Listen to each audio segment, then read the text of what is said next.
কালি পুলিচৰ গুলিত এজন কাৰ্বি যুৱকৰ মৃত্যু হৈছে আৰু একাংশ কাৰ্বি লোকে দোকান জুই জ্বলাই দিওঁতে দোকানৰ ভিতৰত এজন যুৱক আছিলে। তেওঁ দিব্যাংগ আছিলে আৰু ভৰিখন্দি খোজ কাঢ়িব নোৱাৰিছিলে। তেওঁ ওলাই আহিব নোৱাৰিলে আৰু ফলত তেওঁ জীৱনতে অগ্নিদগ্ধ হয়। গতিকে যোৱাকালিৰ ঘটনাত দুজন লোকৰ এতিয়ালৈকে মৃত্যু হৈছে আৰু কেইজনমান লোক আহতও হৈছে। আজি ৰাতিপুৱাৰ পৰা পৰিৱেশ যথেষ্ট শান্তিপূৰ্ণ। তাতে আমাৰ ডিজিপিও আছে, এডিশ্যনেল চিফ ছেক্ৰেটাৰীও আছে।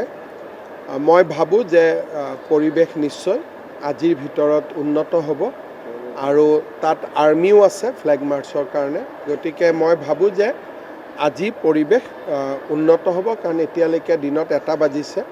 আজি কোনো নতুন ঘটনাৰ খবৰ নাই।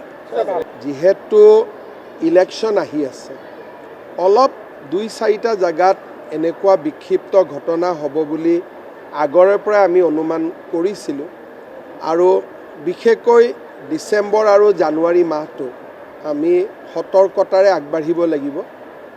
ইয়াত আৰু তৃতীয় পক্ষ, চতুৰ্থ পক্ষ এইবিলাক মই ক'ব খোজা নাই, কিন্তু এটাই কথা যে কোনেও শান্তিপূৰ্ণ আন্দোলনৰ কথা বেলেগ, হিংসাৰ জৰিয়তে সমস্যাৰ সমাধান নহয়। খেৰণীত কাৰ্বি ৰাইজে যিটো দাবী কৰিছে, একাংশ কাৰ্বি ৰাইজে, যে VGR PGRত থকা মানুহখিনিক উচ্ছেদ কৰি দিয়ক। গুৱাহাটী উচ্চ ন্যায়ালয়ৰ স্থগিতাদেশ আছে। কোৰ্টক বাদ দিটো কোনেও কাম কৰিব নোৱাৰে। যদি মই কিবা এটা কৰিব যাওঁ, মোৰ ওপৰতে কণ্টেম্প অফ কোৰ্ট হ'ব। দ্বিতীয়তে, যিখিনি মানুহ তাত বহি আছে তেওঁলোকৰ অধিকাৰ কি, এই বিষয়েও কোৰ্টত আলোচনা হ'ব। আনকি আমি ফৰেষ্টৰ পৰা যিমানবোৰ আজিলৈকে এভিকশ্যন কৰিছোঁ, হাইকোৰ্ট, সুপ্ৰিম কোৰ্ট 2-3বাৰকৈ কেছ খেলাৰ পিছতহে, কোৰ্টে হাঁ বুলি কোৱাৰ পিছতহে আমি এভিকশ্যন কৰিছোঁ। বহুত সময়ত মানুহে মোক কয় ইয়াত কৰি দিয়ক, তাত কৰি দিয়ক। তেতিয়া মই কওঁ লাহে লাহে, কাৰণ আইন আৰু আদালতক উপেক্ষা কৰি কোনো চৰকাৰে কাম কৰিব নোৱাৰে।